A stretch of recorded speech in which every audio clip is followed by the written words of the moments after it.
दोस्तों नमस्कार, जय हिंद, जय भारत। नाम रमेश सिंह, थली पीढ़ी जमा करता तब जब संगठन, राष्ट्रीय महासचिव। दोस्तों आज आप लोगों के बीच में उपस्थित हुआ हूँ। बहुत सारी दिन भर की बहुत सारी खबरें, उन खबरों में बहुत जगह पे बहुत सारे पेपरों में एक ही चीज़ दी गई है कि आप लोगों के भुगतान के लिए कमेटी का गठन किया जाएगा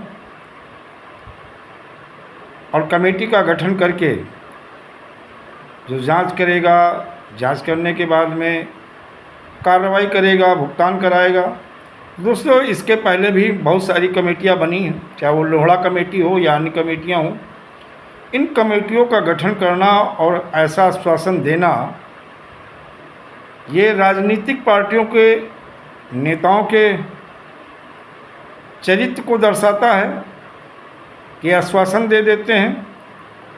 जिस तरह से देखा जाए, मैं उस क्रांतिकारी कानून की बात कर रहा हूँ, the binding of unregulated deposit scheme act 2019।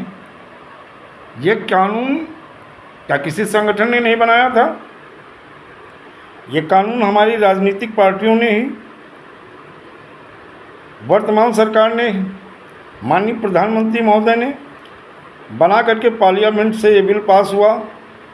पास होने के बाद सूचना जारी होती है, संपूर्ण भारत में कानून की अधिसूचना जारी हो जाती है। इस कानून को किस उद्देश्य से बनाया गया था, खैर ये तो वही लोग जाने।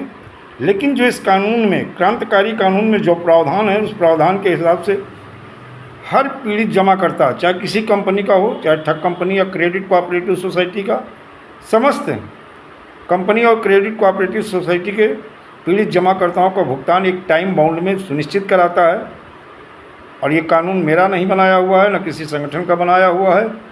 ये कानून वर्तमान सरकार, केंद्र की सरकार ने बनाया हो। केंद्र की सरकार ने बनाया हुआ, पार्लियामेंट से बिल पास होने के बाद में संपूर्ण भारत में ये कानून लागू हो गया है। इस कानून को किस उद्देश्य से बनाया, खैर ये तो वही लोग जाने। लेकिन जब तक इस क्रांतिकारी कानून की अनुपालना सुनिश्चित नहीं होती है तो कैसे भुगतान संभव होगा? इसी तरह कमेटी आप कितनी बना लो, उन कमेटियों को क्या मतलब?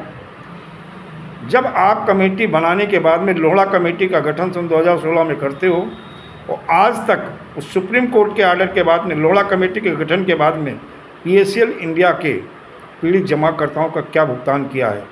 2500, 10,000, 15,000, 17,000, वो भी कहीं 100, 200, 500 में किसी एक का। जो आपने तरीका अपनाया वो तरीका ही गलत था। इसी तरह से दोस्तों सरकार के ऐसे झांसे में नहीं आना है। और भुगतान चाहिए तो एक चीज़ जान लीजिएगा, भुगतान के छोटे छोटे ऐसे कदम हैं, ऐसे पार्ट हैं जिन्हें आपको पूरा करना ही होगा। चाहे वो आवेदन हो, चाहे वो ऑफलाइन हो या ऑनलाइन हो, चाहे लगातार संगठन को विराट रूप देते हुए अपनी बात को शासन प्रशासन से लेकर सरकार तक पहुंचाने, संगठन के माध्यम से अपनी बात को पहुंचाने के लिए, चाहे प्रिंट मीडिया के माध्यम से अपनी बात सरकार तक पहुंचाने के लिए, या 31 जुलाई सन 2023 जो रामलीला मैदान में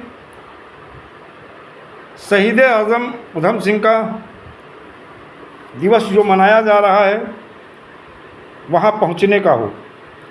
क्योंकि जब संगठित होकर पहुँचोगे, एकजुटता के साथ पहुँचोगे, आवेदन के साथ साथ भुगतान का ये भी पार्ट है कि आप एकजुट होकर के एक स्थान पे खड़े हो जाएं और बुलंद स्वर के साथ उसी केंद्रीय कानून बट एक्ट 2019 की बात करें कि इसी कानून के तहत हर कंपनी के पीड़ित जमाकर्ताओं का भुगतान सुनिश्चित कराया जाए और 180 कार्य दिवस में कराया जाए।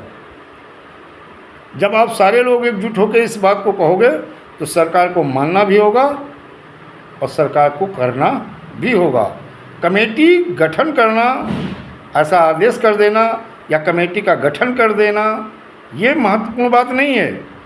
कमेटी किस तेज़ी से काम करती है, या कमेटी इसके पहले भी गठन हुई, उन कमेटियों ने क्या रहा?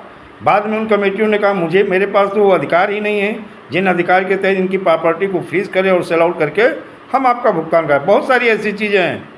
तो दोस्तों आप सरकार की सुने, पेपर में निकले वो भी पढ़ें, लेकिन आपको निरंतर भुगतान के लिए सरकार के ऊपर लगातार अपने संगठन के माध्यम से, एकजुटता के माध्यम से प्रेशर बराबर बना के रखना है।